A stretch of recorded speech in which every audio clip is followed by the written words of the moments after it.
men are allowed to marry for 4 women. And the second one is, how can you prove that Jesus was not crucified? Brother, there's two questions. Brother, are you a Christian? I am. Brother, there's two questions.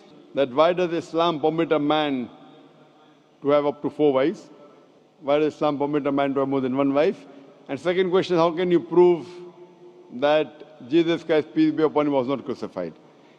That Quran is the only religious book on the face of the earth which says marry only one. You read the Bible, you read the Ramayana, you read the Mahabharata, you read the Veda. No religious book on the face of the earth says marry only one besides the Quran. If you read Ramayana, the Hindu scriptures, the father of Sri Ram, he had more than 1 wife. If you read Mahabharata, Sri Krishna, how many wives he had? 4, 10, 1,000, 10,000. He had 16,108 wives.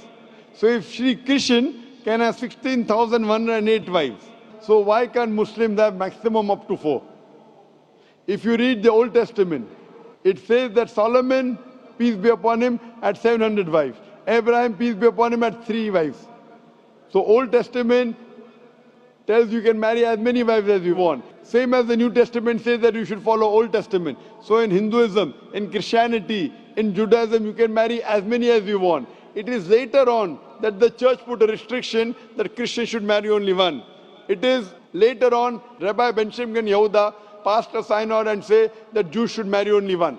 Otherwise, previously, they used to marry as many as they wished. It is the Indian penal code in India in 1954 that put a restriction and said under the Hindu Special Marriage Act, the Hindus should marry only one. But the scriptures put no restrictions. Let's analyze what does the Quran say. Quran says in Surah Nisa chapter 4 verse number 3, marry women of your choice in 2s, 3s or 4s, but if you can't do justice, marry only one. This statement, if you can't do justice, marry only one, is only given in the Quran and no other religious scriptures. Let us analyze why does Quran give permission for the Muslim men to marry more than 1 woman, maximum 4. The reason is that by nature, male and female are born in equal proportion. But if you ask any pediatrician, he will tell you, the doctor of the children, that the female child is stronger than the male child in fighting germs and diseases. So you have more deaths among the male children as compared to female children. So in pediatric age itself, the females are more than the males. As life goes on, there is death due to wars, due to alcoholism, due to drug addiction, due to accident.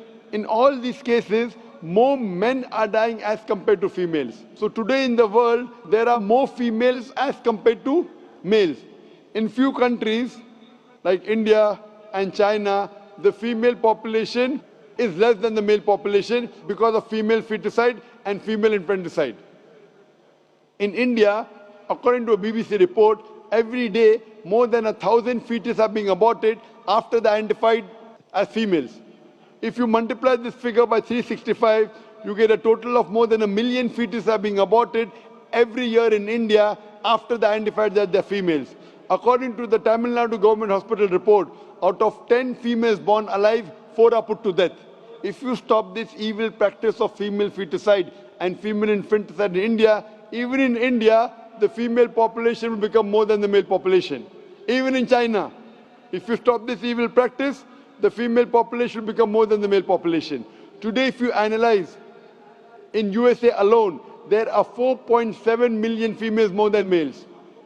In UK alone, there are 1.2 million females more than males. In Germany alone, there are 1.6 million females more than males. In Russia alone, there are 10.6 million females more than males.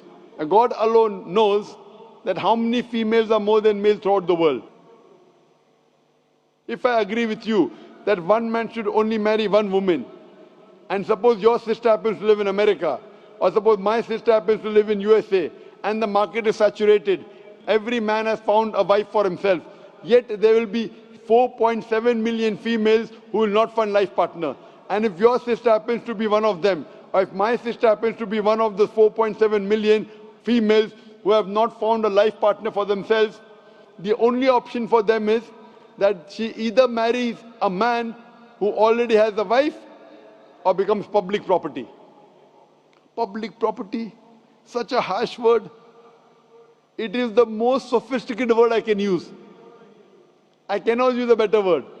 You know, in America, today the statistics tell us, on average, a man has 8 different sexual partners before he settles down with one. Having mistresses in US is very common. 5, 10, 20, 30, no problem. Having more than one legal wife, it doesn't go down their throat. When a woman is a mistress, she doesn't get her rights. She is dishonored. She is not treated well. In Islam, when a woman becomes the second wife, she gets the honor, she gets the right, she's treated well. Any modest woman, if you ask her, that would you prefer being a second wife of a man who's already married or become public property, they would opt for the first. So Islam has given permission for some men to have more than one wife to protect the modesty of the woman. Coming to your second question. Is it allowed for ladies to marry 4 men? Brother, you're asking counter question, the time is limited. You asked 2 questions, now you're asking a 3rd question. Are you convinced with the first answer? I'm convinced with the first one. MashaAllah, so you're convinced, okay. The brother asked that, is a woman allowed to have more than one husband? If you do that, this problem will be exaggerated more. I mean in Muslims, in Muslims. As it is, women are more than men. If women marry more than one husband, the problem will be exaggerated. Point number 1. Point number 2, if a man has more than one wife and if the child is born, you can easily identify who is the father, who is the mother.